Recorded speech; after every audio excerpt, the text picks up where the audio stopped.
This video will demonstrate coding images. We will use the competing water usage image, which we also used in the linking pictures to text video.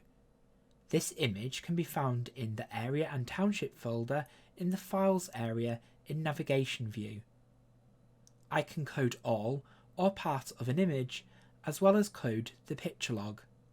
To code the image, select a boat in the foreground of the image and code it to memorable quotes.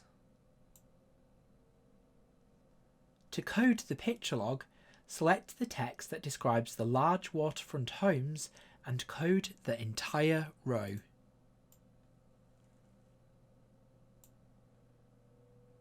When I open the code memorable quotes, I can see both coded segments in the default reference view. The coding on the image is represented by a set of coordinates. To see a snippet of the picture, click on the Picture tab on the far right hand of the screen. Now I can see the part of the image that I had coded, the recreational boat. Click on the picture log that was coded, and the linked part of the image will be highlighted.